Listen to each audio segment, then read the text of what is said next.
আসসালামু আলাইকুম। আজকে বন্ধুরা আমি আপনাদের জন্য নিয়ে আসলাম বাঙালি আনার কাচ্চি। পোলাও চাল দিয়ে কিভাবে বাঙালিরা একেবারে খুব অল্প সময়ে অল্প খরচের মধ্যে কাচ্চি রান্না করতে পারেন, চলেন শুরু করা যাক।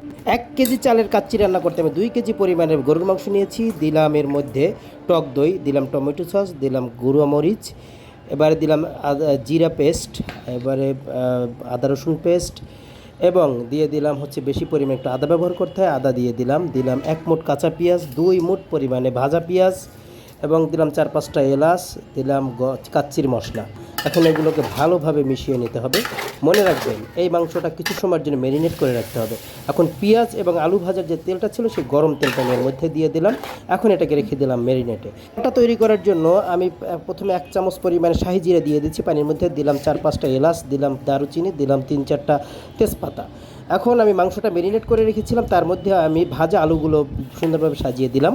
যখন পানিতে বলক উঠে গিয়েছে তখন এর মধ্যে আমি পোলার চালগুলো ঢেলে দিলাম। এখন এই পোলার চালগুলো যখন 80 পরিমাণে সেদ্ধ হয়েছে তখন আমি এগুলো এই মাংসের মধ্যে ঢেলে দিলাম এবং দিলাম এই যে পানির যে চাল সেদ্ধর যে পানিটা ছিল সেইটা, সেখান থেকে কিছু পানি দিলাম। এখন এটা দিচ্ছি হচ্ছে গুঁড়ো দুধ গুলিয়েছিলাম, দুধ, ঘি এবং গরম পানি একটা পাত্রে এবং রং গুলিয়ে সেইটা উপর থেকে ভালোভাবে দিয়ে দিচ্ছি। এবং এখন থেকে এর উপরে দিয়ে দিলাম কিশমিশ, মধ্যে আলু বখরা ছিল সেটা আমি ধরতে হয়তো মনে ছিল না। সব কিছু মিলিয়ে যখন এটা উপরে ভাজা পেঁয়াজ দিয়ে একটু ডেকোরেশন করে এরপরে দিয়ে দিলাম হচ্ছে গুঁড়ো দুধ কিন্তু মাংসের উপরেও ছিটিয়ে দিয়েছিলাম। এভাবে গুঁড়ো দুধ যত বেশি ব্যবহার করবেন ততই মজা হবে। আবার একেবারে বেশি অতিরিক্ত ব্যবহার করা যাবে না, খেয়াল রাখতে হবে পরিমাণ মতো সব কিছু ব্যবহার করতে হবে। এখন এটাকে সিল করে দিতে হবে। সিল করে দেওয়ার জন্য আমি আটা ময়ান করে নিয়েছি। এটাকে সুন্দরভাবে ময়ান করে এটার উপরে ঢাকনাটা সুন্দরভাবে বসিয়ে দিলাম, চুলা জ্বালিয়ে দিলাম। ঘন্টাখানেক পরে আমার কাচ্চি রেডি। খুলে দেখেন গরম গরম কাচ্চি বের হয়ে গেল কাচ্চি।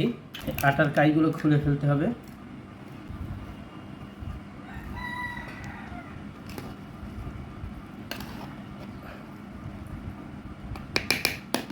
আজকে কিন্তু পোলাও চালের কাচ্চি। এই যে মাংস বের হয়ে গেছে।